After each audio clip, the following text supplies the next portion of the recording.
Masih bersama saya Adini dan kembali kami sampaikan berita Padang hari ini.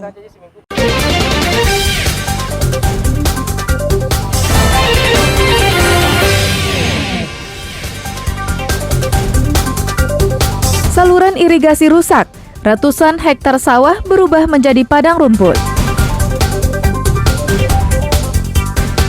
Mobil masuk laut menewaskan 3 penumpangnya, hingga ayah hamil putri kandungnya kami sampaikan dalam Padang Sepekan.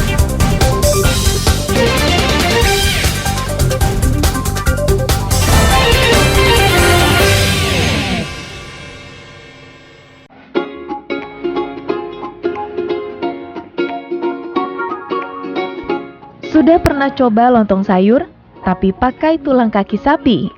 Kalau belum, liputan berikut ini mungkin bisa jadi referensi. Tulang-tulang besar ini adalah tulang stengkel kaki sapi. Disirami kuah gulai. Jadi nggak sabaran ingin mencicipinya.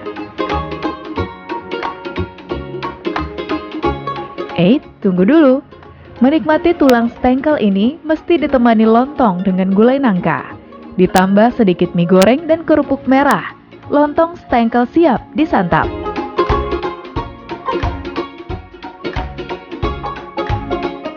Tak perlu sungkan ataupun malu-malu menyantap kelezatan lontong stengkel ini. Sisa-sisa daging yang masih menempel di potongan tulang itu mesti dihabiskan. Sebab disitulah kenikmatannya.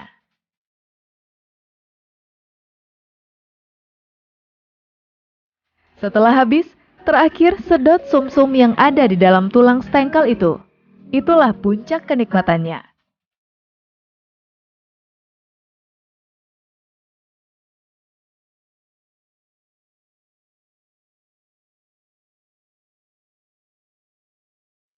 Selain stengkel, juga ada lontong gulai tunjang atau kikil yang tak kalah lezatnya.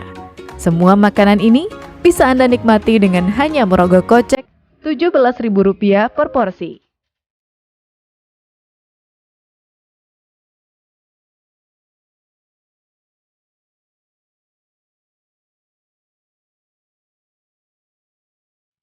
Lontong stengkel ini cuman ada di Padang aja, di Sumatera Barat aja, di daerah lain nggak ada, dan itu sangat luar biasa. Jadi tulang sumsum dan lontong itu pas banget, cocok, bagus, luar biasa. Warung lontong stengkel yang dikelola Sri Wahyuni ini merupakan usaha turun-temurun sejak zaman neneknya dulu. Tulang stengkel yang diperolehnya dari pedagang daging sapi di pasar terlebih dulu dicuci bersih dengan air hangat. Setelah itu, tulang stengkel dan kikil dimasak bersamaan dengan gulai nangka agar cita rasanya menyatu.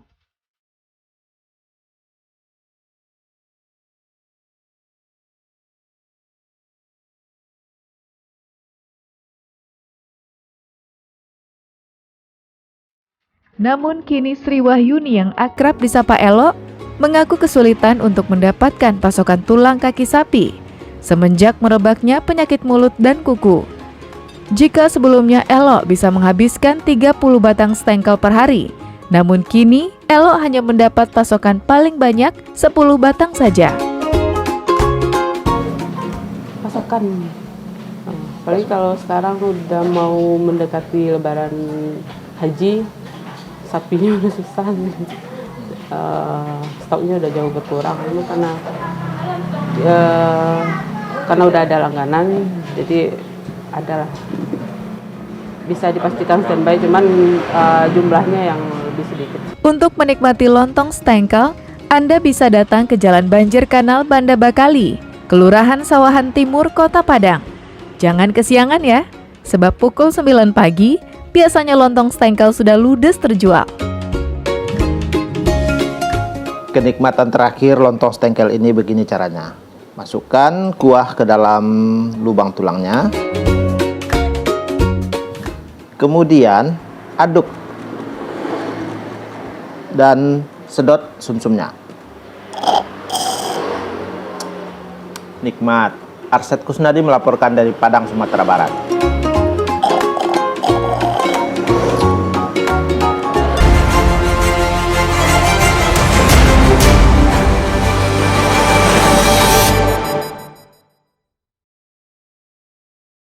Tak ingin menabrak tebing, sebuah mobil pick-up justru terjun bebas ke laut dan menewaskan 3 penumpangnya. Peristiwa mengenaskan ini terjadi di Jalan Raya Lintas Padang Painan, tepatnya di daerah Sungai Beremas, sekitar 12 km dari pusat kota Padang. Kecelakaan tersebut berawal dari mobil pick-up yang datang dari arah Padang menuju Painan. Di lokasi, mobil pick-up ini bersenggolan dengan mobil lain yang datang dari arah berlawanan. Untuk menghindari tebing, sopir mobil pick-up mengarahkan kemudinya ke arah kanan. Namun naas, pengemudi tak menyadari jika di sebelah kanannya merupakan laut bebas. Akibatnya bisa ditebak, mobil pun terjun ke laut. Sopir dan kernet di mobil pick-up bisa menyelamatkan diri, sedangkan 3 penumpang lainnya yang duduk di bak terbuka terlempar ke laut dan hilang. Setelah dicari selama 8 jam, ketika jenazah penumpang mobil pick-up tersebut ditemukan tim SAR.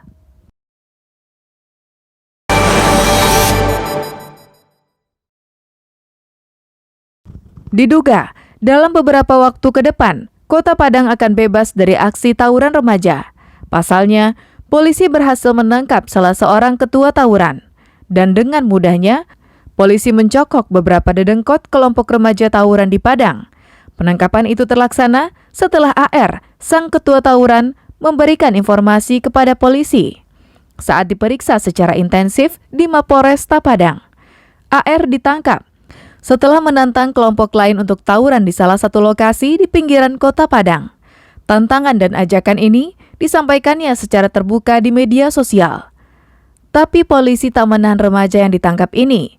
Mereka hanya diwajibkan membuat surat perjanjian, namun mereka baru diizinkan pulang jika dijemput oleh orang tuanya.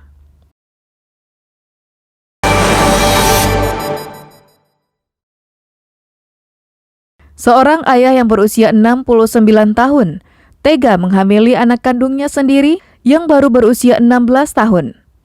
Perbuatan bejat tersebut dilakukan pelaku di rumahnya di kawasan Mandiangin, Bukit Tinggi, usai sang anak pulang sekolah. Perbuatan tersebut terungkap saat kakak korban tak menemukan adiknya di rumah.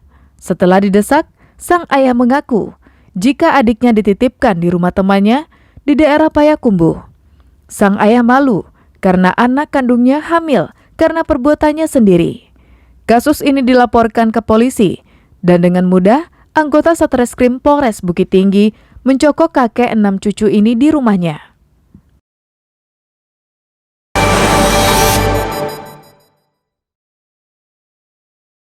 Sengketa lahan yang menyangkut perkebunan kelapa sawit kembali mencuat di Pasaman Barat. Sekelompok warga yang mengatasnamakan Serikat Petani Indonesia, basis Ayah Gadang, menuntut lahan yang dikuasai sebuah perusahaan perkebunan sawit. Luas lahan yang dituntut tersebut berjumlah 711 hektar atau 20% dari luas HGU perusahaan yang belum diberikan kepada masyarakat Ayah Gadang.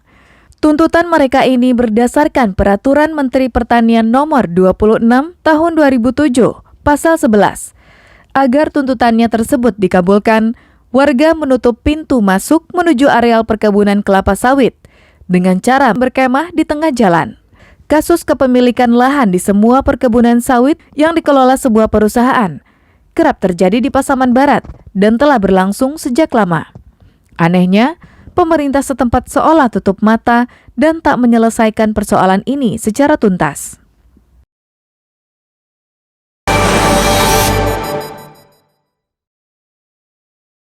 Satpol PP Padang menggerebek sebuah warung kopi yang diduga sebagai lokasi prostitusi terselubung.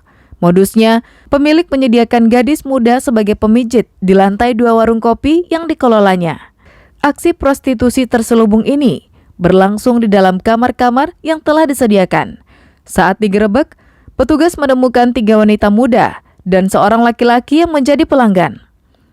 Dalam menjalankan aksinya, pemilik tempat ini menyeleksi setiap tamu pria dengan cara tamu harus menyampaikan identitas dirinya, serta wanita yang dipilihnya sebagai pemijit. Jika harga yang ditawarkan disepakati, maka tamu dipersilahkan datang ke warung kopi itu. Percakapan antara tamu dan pemilik tempat ini dilakukan di sebuah aplikasi yang ada di media sosial. Itu sepertinya panti pijit biasa. Warung kopi di bawahnya, kemudian ada panti pijit refleksi katanya, tetapi dalam kenyataannya plus-plus. Dengan menawarkan sejumlah harga, dan mereka sistem pakai handphone dulu. Kemudian mereka bertemu, cocok harga di handphone, saling-saling chat, kemudian terjadilah eksekusi. Pada saat terjadi eksekusi tadi, kami langsung melakukan penggerebekan. Sepertinya, pemerintah Padang harus mengevaluasi pola dan tata cara razia dalam hal memberantas penyakit masyarakat. Pasalnya, razia oleh Satpol PP ini telah dilakukan berkali-kali, terhitung sejak adanya Satpol PP di Kota Padang 1/4 abad yang lalu. Namun, keberadaan prostitusi terselubung tak pernah sirna dari Kota Padang.